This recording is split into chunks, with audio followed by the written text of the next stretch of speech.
Ahora el diputado informante, don Pepe Out, de la Comisión de Hacienda. Gracias, presidente. Como ustedes saben, el proyecto ingresó hace pocas horas a la Comisión de Hacienda y fue aprobado en un fast track para que ocurra algo similar aquí. Quiero decir que en un trámite expreso, ministro, quiero en primer lugar describir el elemento clave que distingue este trámite en la Comisión de Hacienda de los trámites de los reajustes anteriores, que es la firma previa de un protocolo de acuerdo del gobierno con la mesa del sector público, constituida por la ANEF y otras 13 organizaciones sindicales, incluyendo al Colegio de Profesores, la ACEMUCH, la CONFENATS, la FENTES, la CONFUSAM, la AJUNGI, la FEMPRUS, la FENFUSAP, la CONFEMUCH, la FENAFUCH, la FENAFUECH, la ANTUE, la FENATS Unitaria, todos ellos coordinados por la presidenta de la CUT, doña Bárbara Figueroa Sandoval, y el coordinador del sector público, don Carlos Insunza. Los aspectos básicos del acuerdo son los siguientes. En primer lugar, los remuneracionales incluyen un reajuste general de remuneraciones a partir del 1 de diciembre de 2012 del 5%.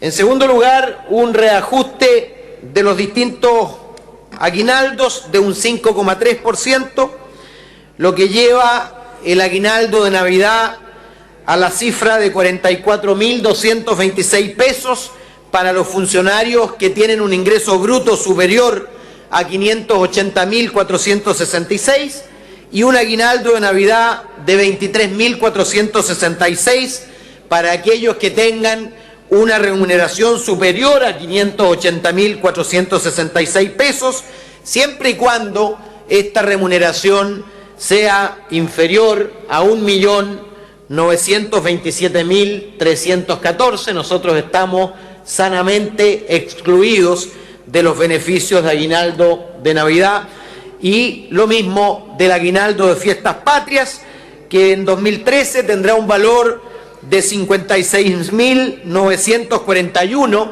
pesos para los funcionarios con remuneración líquida inferior a 580.466 pesos y de 39.665 pesos para los funcionarios con remuneración líquida superior a 580.466 pesos, siempre y cuando sea inferior a 1.927.000 pesos. Luego se pagará un bono de escolaridad no imponible ni tributable por la suma de 55.525 pesos.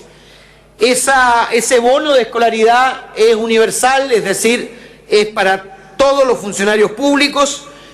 Sin embargo, hay una bonificación adicional al bono de escolaridad de 23.224 pesos por cada hijo que cause este derecho, solo para aquellos que tengan remuneración líquida igual o inferior a 580.466 pesos.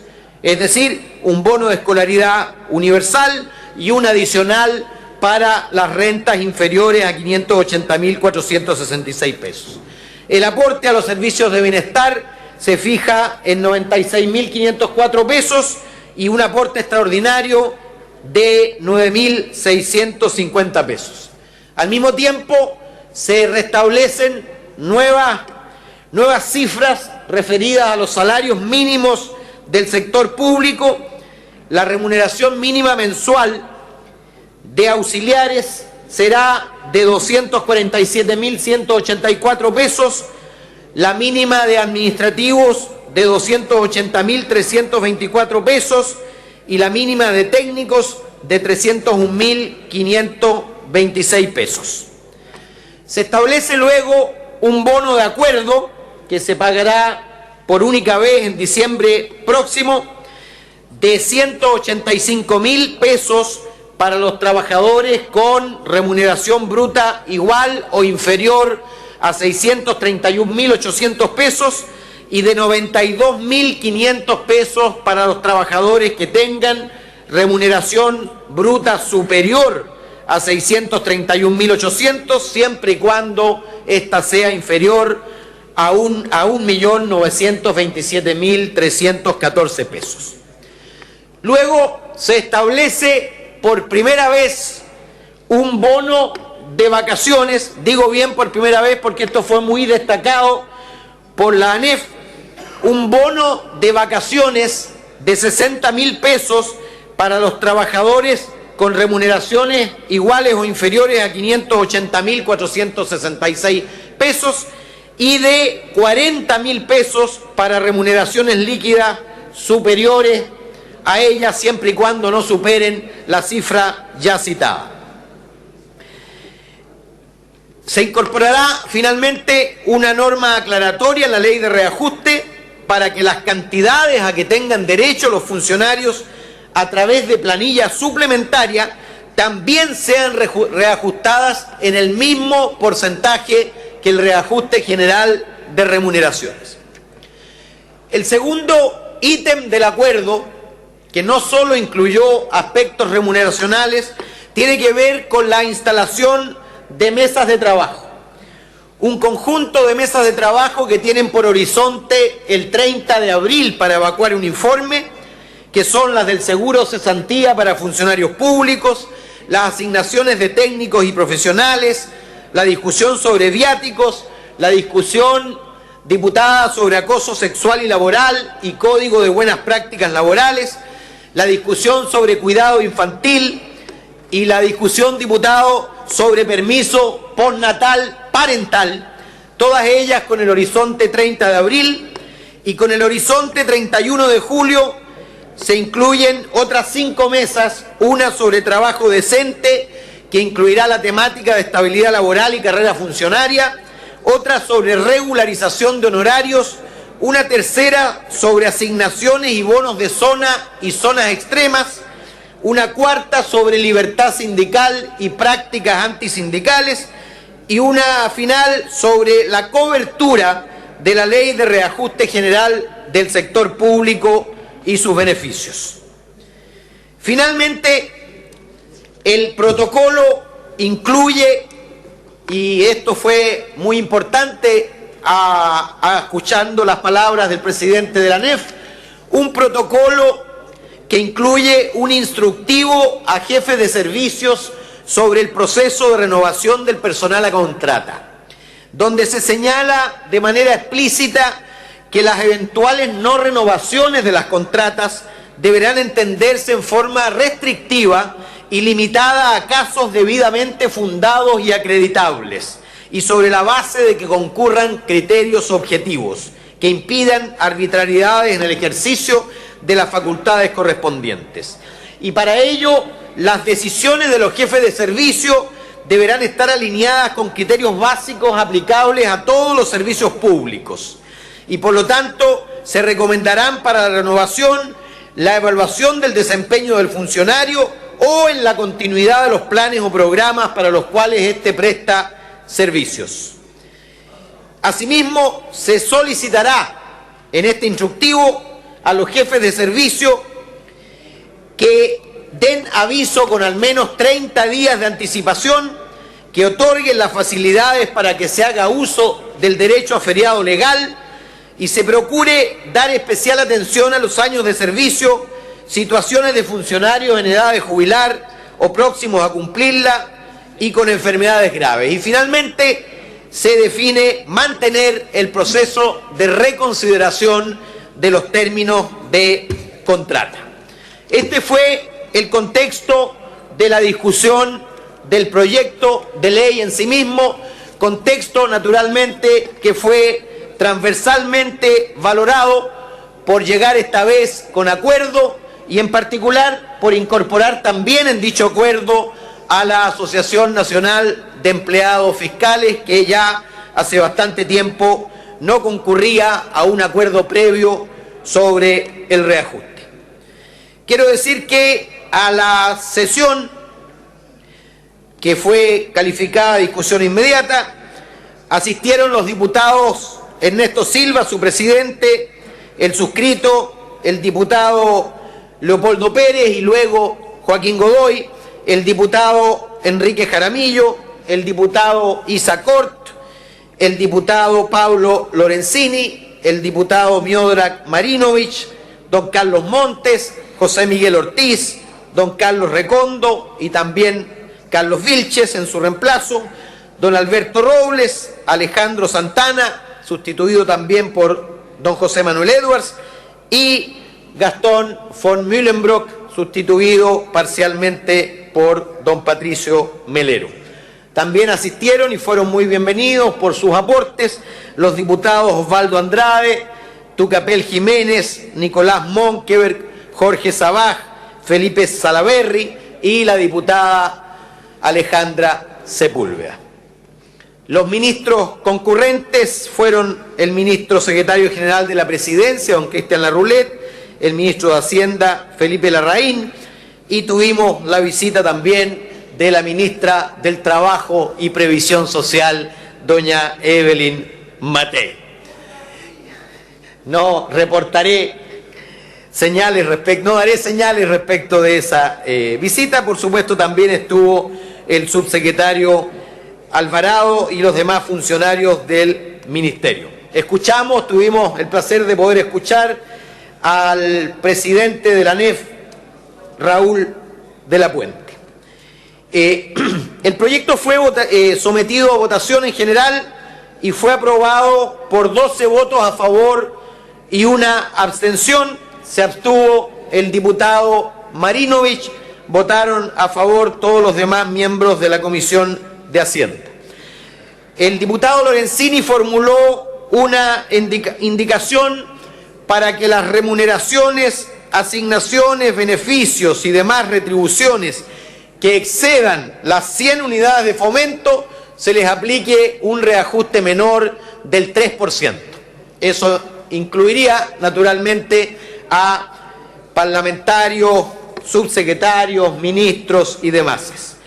El diputado Robles presentó una indicación para excluir a los establecimientos que reciban financiamiento compartido del reajuste para sus funcionarios y profesores.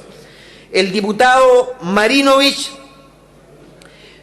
presentó una indicación respecto de una ley miscelánea que está incluida en este proyecto, que tiene que ver con el bacalao en profundidad.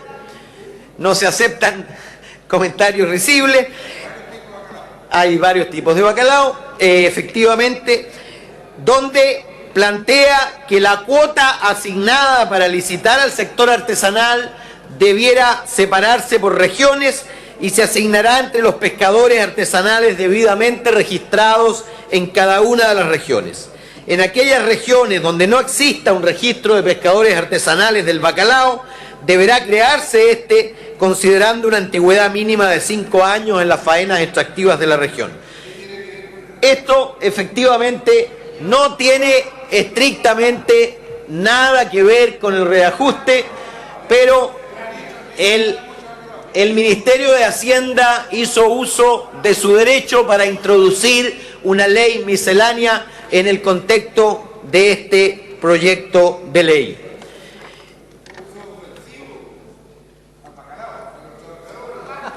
El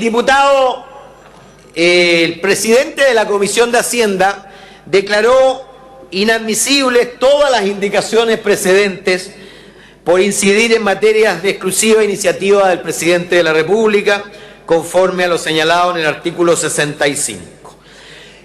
Solicitada la reconsideración de la admisibilidad de la indicación presentada por el diputado Marinovich en relación al registro de pescadores artesanales de bacalao en profundidad, fue rechazada la postura de la mesa de la comisión y por lo tanto fue sometida a votación la indicación misma, siendo rechazada por 6 votos a favor, 6 votos en contra y una abstención del diputado José Miguel Ortiz.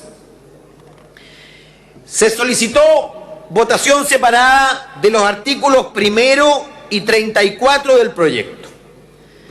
El artículo 1 fue aprobado por 11 votos a favor y 12 votos en contra.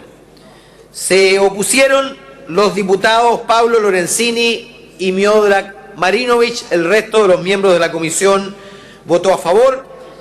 El artículo 34 del proyecto, que es justamente el que nos referíamos, fue aprobado por 9 votos a favor, 2 votos en contra y 2 abstenciones.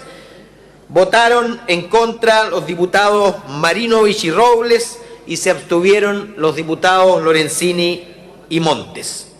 El resto del articulado, al ser sometido a votación, fue aprobado por 10 votos a favor y 3 abstenciones, las de los diputados Pablo Lorenzini, Miodrag Marinovich y Carlos Montes. El proyecto de ley en cuestión, en su artículo 1, refiere al reajuste general de remuneraciones en un 5% para los trabajadores del sector público, incluidos los profesionales regidos por la Ley 15.076 y el personal del acuerdo complementario de la Ley 19.297. Este reajuste no rige para los trabajadores del mismo sector cuyas remuneraciones sean fijadas por acuerdo con las disposiciones sobre negociación colectiva establecidas en el Código del Trabajo, ni para aquellos cuyas remuneraciones sean determinadas, convenidas o pagadas en moneda extranjera, como son la mayoría de los funcionarios de Cancillería. Tampoco regirá para las asignaciones del decreto con fuerza de ley 150 del Ministerio del Trabajo y Previsión Social, ni respecto de los trabajadores del sector público cuyas remuneraciones sean fijadas por la entidad empleadora.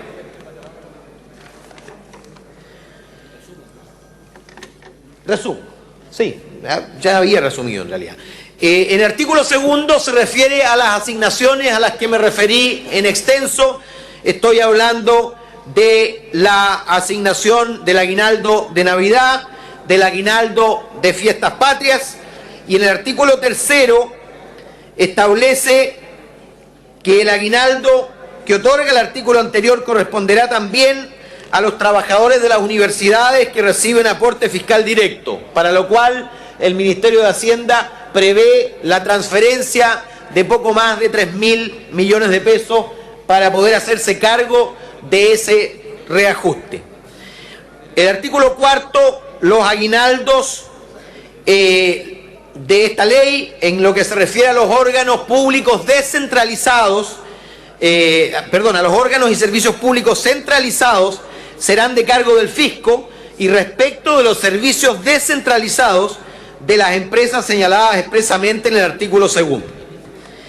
El artículo 5 refiere a los trabajadores de los establecimientos particulares de enseñanza subvencionados por el Estado, los que, de acuerdo al decreto ley 3.166, tendrán derecho de cargo fiscal al aguinaldo que concede el artículo 2 de esta ley. El Ministerio de Educación fijará los procedimientos de entrega de estos recursos a los sostenedores y sus representantes. Los trabajadores de las instituciones colaboradoras del Servicio Nacional de Menores que reciban las subvenciones tendrán derecho de cargo fiscal al mismo aguinaldo que concede el artículo 2 de esta ley. Ya me referí al aguinaldo de Fiestas Patrias.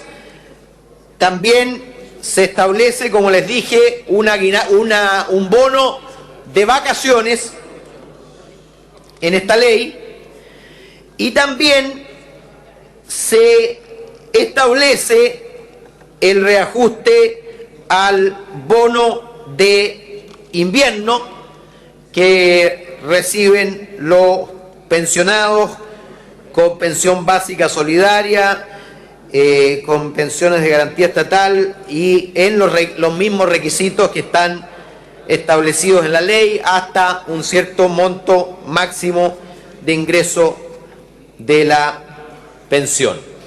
Déjenme, presidente, me apura para que esto se vote. Claro, porque hay que elegir lo relevante. En verdad, quiero consignar simplemente las siguientes cuestiones. En el debate se planteó, en primer lugar, la preocupación sobre la cobertura de la ley de reajuste, es decir, tanto referido al sector pasivo, a la posibilidad de que las leyes de reajuste incluyan de alguna manera, distinta a la actual, que está exclusivamente referido a ciertos bonos, sino que al ingreso global del sector pasivo. Y se planteó también con mucha fuerza y por varios parlamentarios el tema de que el reajuste del sector público impacta de hecho en, por ejemplo, los trabajadores de la educación superior en universidades del Estado, y sin embargo no están contemplados porque la ley no obliga a dichas universidades a aplicar el reajuste, pero todos sabemos que ese es el punto inmediato, básico de toda negociación colectiva en entidades estatales, y por lo tanto se plantea allí varios parlamentarios la necesidad de discutir la inclusión de ellos en un futuro próximo. Luego, yo diría que está básicamente planteado los puntos que estuvieron en el debate.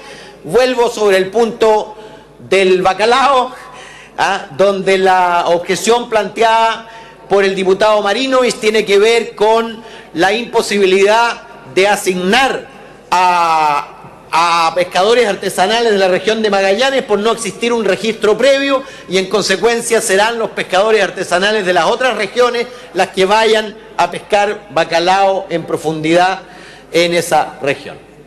He cumplido con informar. Así que muchas gracias. Quiero agradecer y pedir un aplauso al informe del diputado Pepe Audi.